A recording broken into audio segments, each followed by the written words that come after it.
Hi.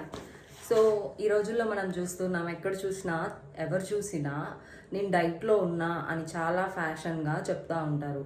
డైట్లో ఉన్నానని చెప్పడమే కానీ ఎందుకు డైట్లో ఉంటున్నారు అనే రీజన్ తెలియకుండానే వాళ్ళు డైటింగ్ చేస్తూ ఉంటారు.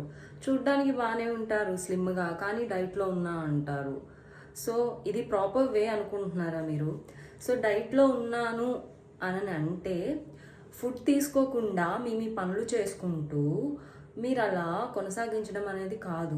డైట్లో ఉన్నారు అంటే అసలు మీరు డైట్లో ఎందుకున్నారు, దానికి రీజన్ ఏంటి, మీ బాడీలో ఏమన్నా కాంప్లికేషన్స్ ఉన్నాయా, లేదు మీ ఎయిమ్ ఏంటి డైటింగ్కి అనేది మీరు తెలుసుకోవాలి. అంతేకాని మీ అంతటా మీరు సొంత నిర్ణయాలు తీసుకొని పస్తులుండి ఒక మూల కూర్చుంటే మీరు లేనిపోని కాంప్లికేషన్స్ తీసుకొచ్చుకుంటారు మీ బాడీకి. సో మీరు డైట్ చేయాలి, మీకు ఒక రీజన్ ఉంది అనుకున్నప్పుడు మీరు ఒక డైటీషియన్ని కన్సల్ట్ అవ్వండి, వాళ్ళ గైడ్లైన్స్ తీసుకోండి. అప్పుడు మాత్రమే మీరు డైట్ అనేది ఫాలో అవ్వండి. ఒక హెల్తీ వేలో జరుగుతుంది ఈ ప్రొసీజర్ అంతా.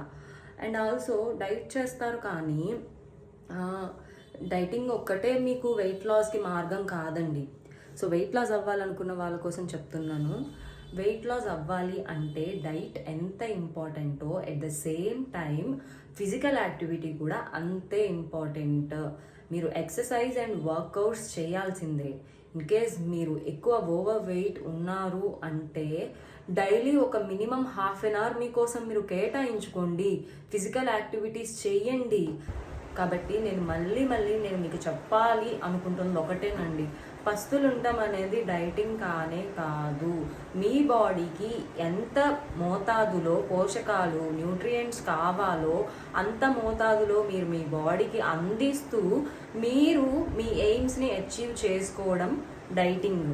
అంతేకాని మీ అంతటా మీరు పస్తులు ఉండటం అనేది కరెక్ట్ కాదు. లేనిపోని కాంప్లికేషన్స్ బాడీకి వస్తాయి.